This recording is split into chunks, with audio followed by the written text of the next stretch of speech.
Whew. You almost lost your balance there. Shed Warriors, I have a couple of different tips for you today. The first one is about onions. Then after I tell you about onions, I'm going to give you Tomatoes 101.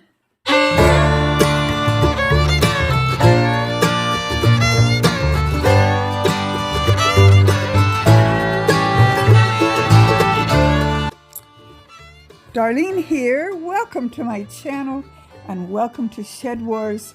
We are a gardening community teaching the world how to garden.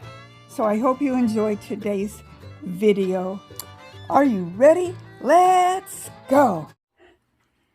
And I know that if you're a shed warrior, you know all these things already.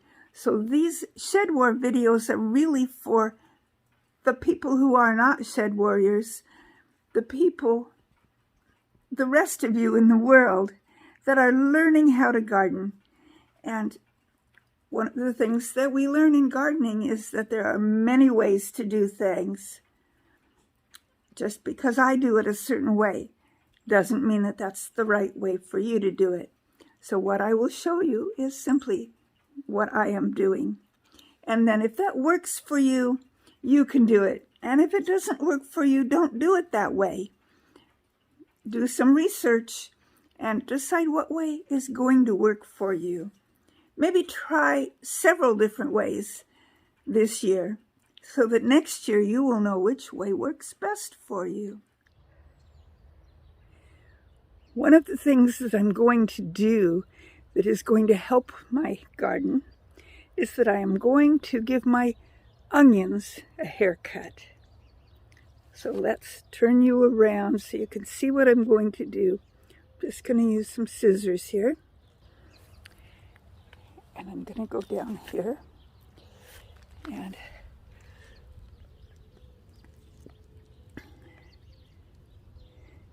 never cut off more than half of the onion.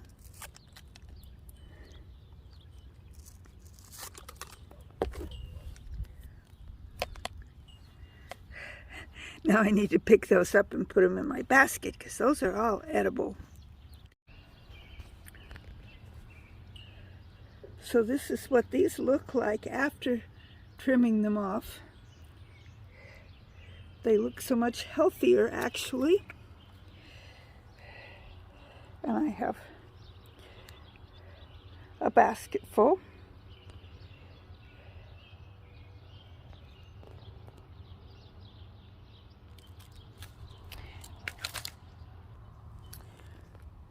I'm going to give my chive plant a haircut also, following the same rule, except for a couple that have some buds coming out on them. I'll leave those.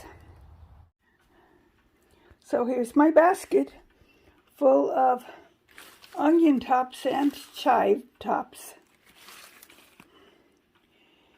And I will cut those into smaller pieces and throw most of them in the freezer. And they will be yummy in soups and stir fries. You're probably asking, why should I trim my onions? The main reason is that they will put more energy into the bulb and you will get a larger bulb. When should I trim my onions?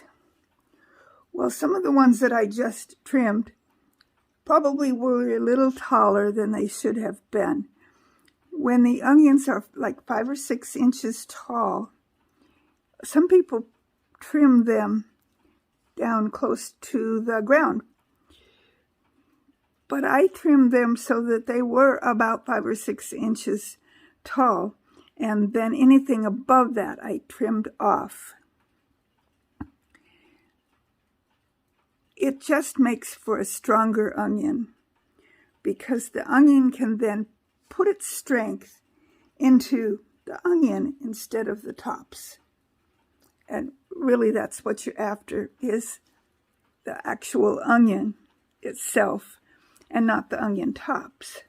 Although obviously the onion tops are quite good. And if you're just getting green onions,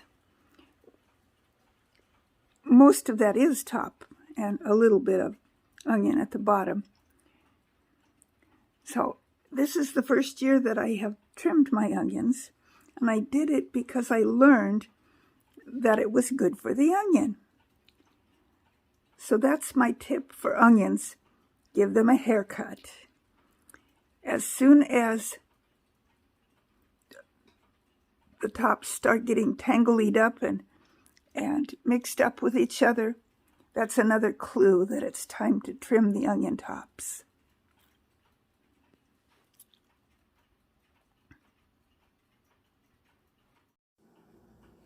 Here are the onion tops all ready to go in the freezer. And I always forget to weigh them. So here we go. I weighed them.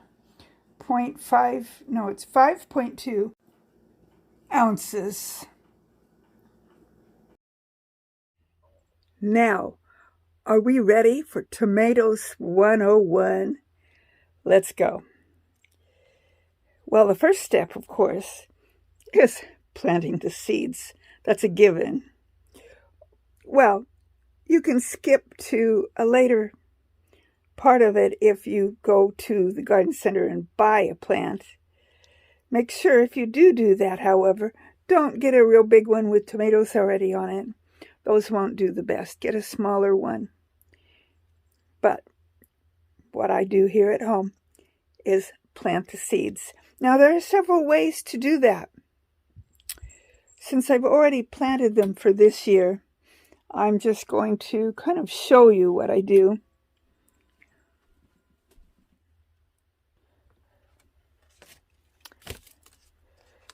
Some people will get their pot ready with their seedling mix, and they'll put in a couple of seeds and then wait for them to grow. And I've got some little nets here I've got some neem oil I need to spray on those. But what I like to do is multiple seeds. I'm going to glance here and see if I have a tomato. Yes, I do still have one pot that's got several in it. I had some with more than just those in it. And I have a plant over here that I need to get off of that shelf because that isn't where that plant belongs. So hold on. Okay, got the kitty cat down. This is, I think, the only pot that I haven't up-potted, and I'm not sure why I haven't up-potted it. I just haven't. But then I up-pot so that I have one plant, or occasionally two, one plant per pot. And then I let them grow. I water from the bottom. This whole tray is Romas. Well, I've got a couple of other things in there too, but Romas. And then the rest of everything are indeterminate potatoes. So tomatoes. Let me try to untangle my tongue this morning. Tomatoes. Some of them are getting way too leggy, and see, this one's, poor baby, that's probably not going to last. But I've got some that are doing quite well. All right. It's rainy and icky out today, and it's still a little, I need to wait another week, maybe week and a half before I plant out my tomatoes. So I'm going to pretend like this is outdoors and this is the ground. This is the dirt. I've dug a hole here. I put in some bone meal and blood meal, and then I've got my tomato plant, and I'm going to bury it as deep as I can.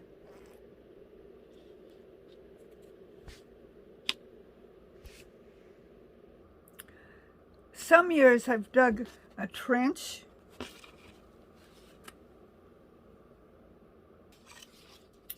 in the ground and laid the tomato on its side and then kind of buried it clear up. But I think this time I'm just going to dig the deepest hole that I can. And then I'm going to fill this all the way up.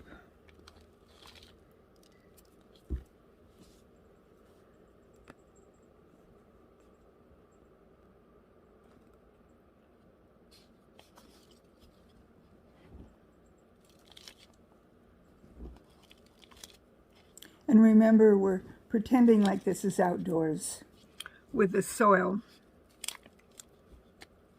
I'm going to snip off this bottom leaf.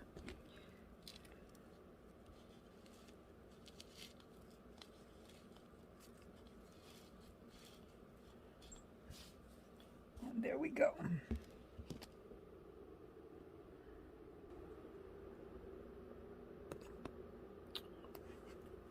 And that's how it will look when I plant it out in the dirt. If after I plant them out, I see a night that's going to be too cold, I have some milk jugs that I can plop down over the top to provide some shelter for that. But if I wait another week and a half, we should be fine. For some reason or other, this container had more than one. I will need to water this in real good too, just to let you know. So I'm going to set this over here.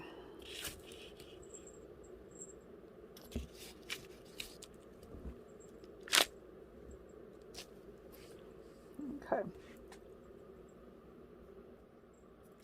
So I will show you one more time here.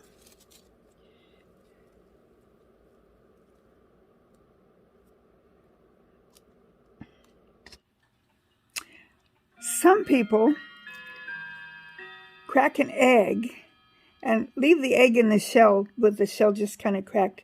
Put it down in the hole before you put the tomato down there. I've never tried it that way. I may try one or two of them that way this year to see if indeed it works and makes your tomato plant better than not doing it that way. Some people swear by that. Like I said, I've never tried it that way. There's always a first time for everything. This is going to go way down deep in the pot. This pot. This time I am going to bend it just a little bit. This pot isn't quite as big.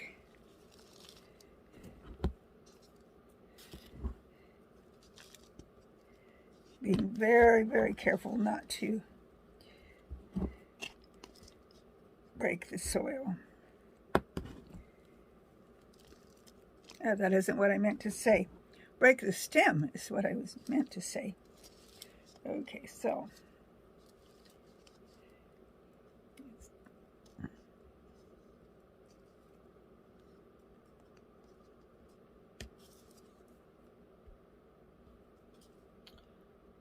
there we go.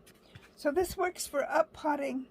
It also works for when you plant them out in the outdoors, which, as I said, will be happening next week or the week after. And I will use exactly the same process for planting them outdoors.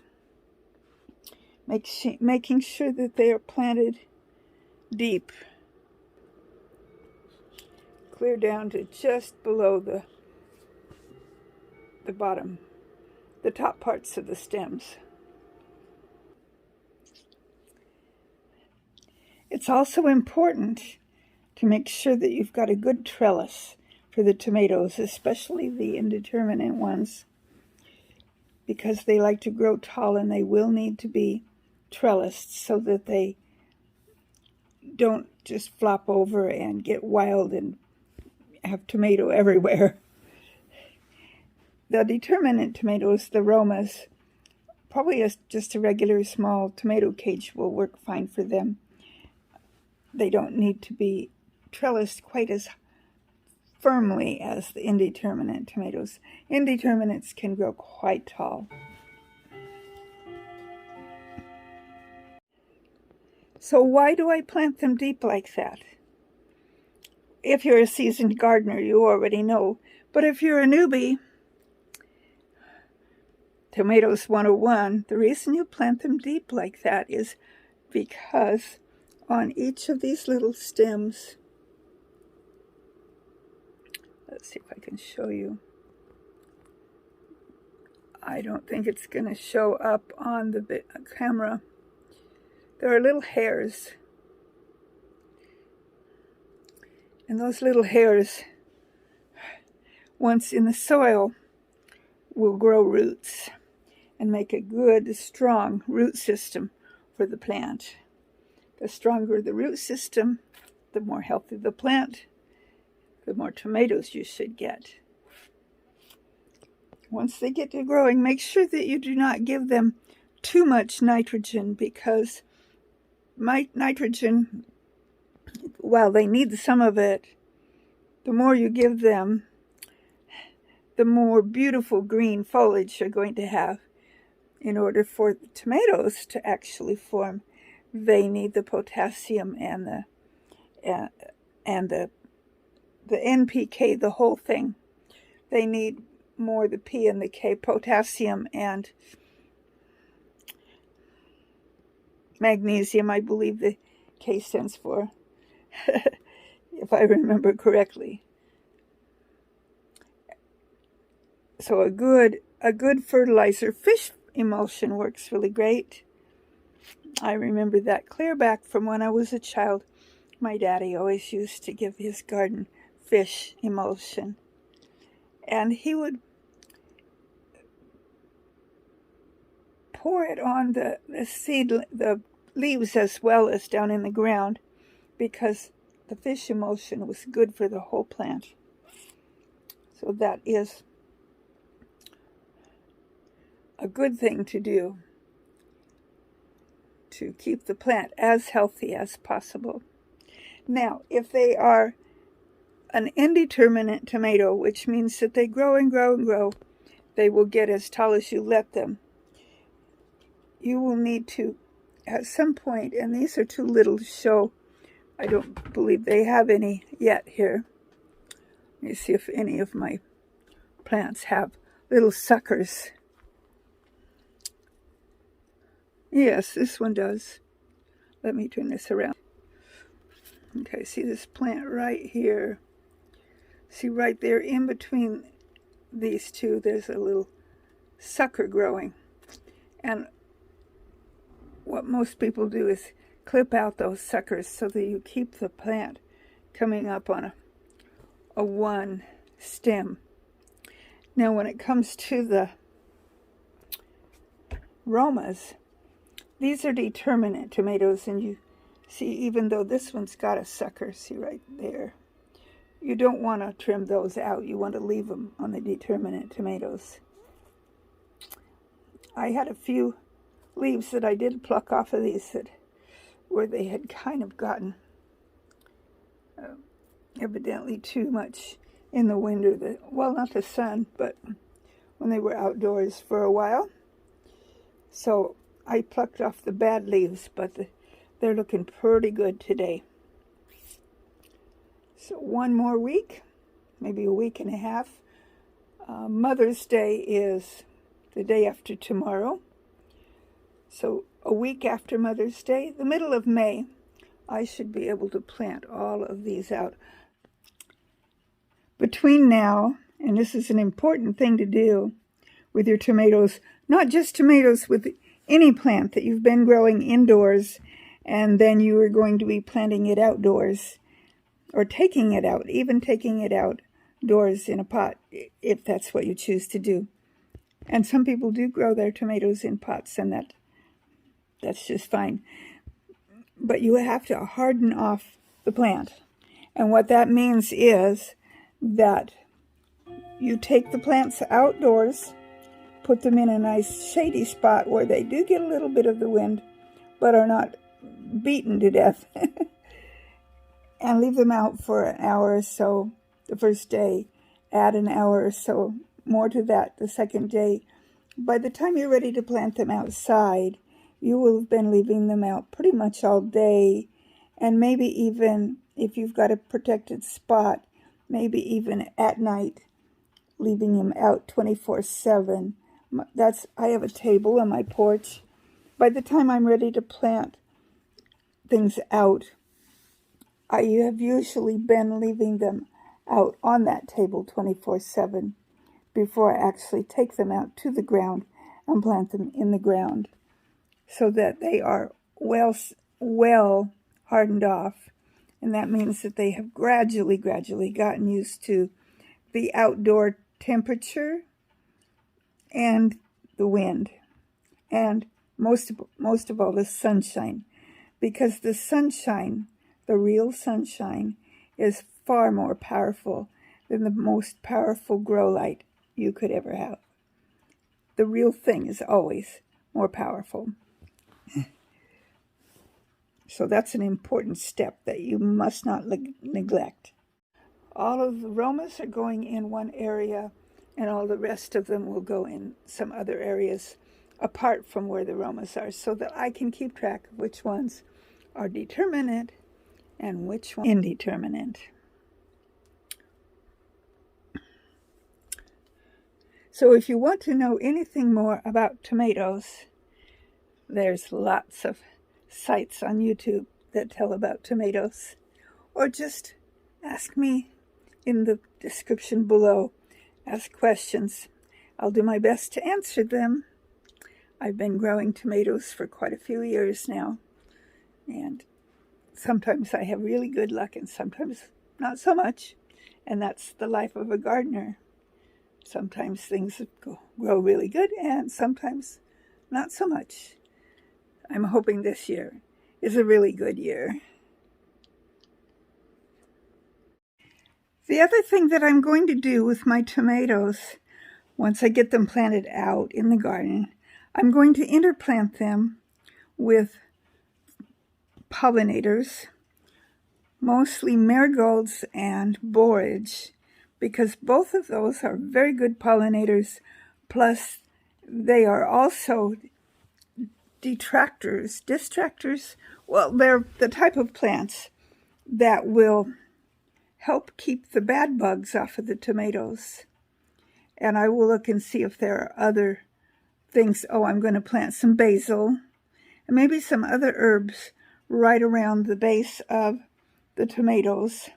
I also have some beans and some peas that are going to be sharing part of the trellis with the tomatoes, so that they will get the appropriate amount of nitrogen from the beans and peas, and then I can focus on the kind of fertilizer that the tomato needs to make good tomatoes, and the pollinators can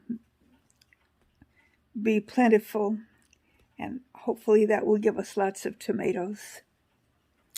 So if you're a beginning tomato gardener, like I said, just ask questions. The more questions, the better. I don't claim to know the answer to everything, but if I don't know, I'll look it up.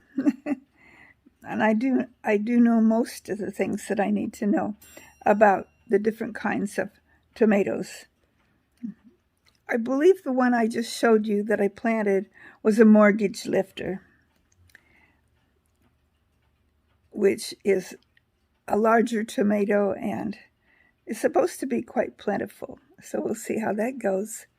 I like the Roma tomatoes because we love to make sweet tomato salsa, and that's a very good, yummy. My husband is the expert at making that.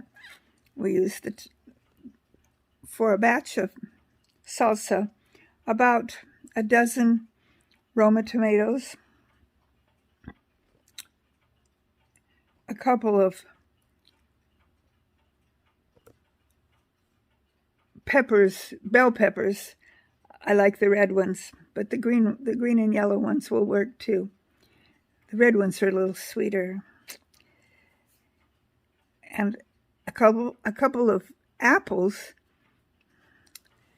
We used a sweet apple like a Gala, but a more tart apple would taste really good in it too. And I'm trying to think if we put anything else. Those were the main things that were in, and of course vinegar. And we took this I want to call it a shell. You know what I mean, the outside part. Why is my brain not working? Outside part off of the tomato. And I saved all of those and dried them to make tomato powder for us to use when we need tomato taste in things.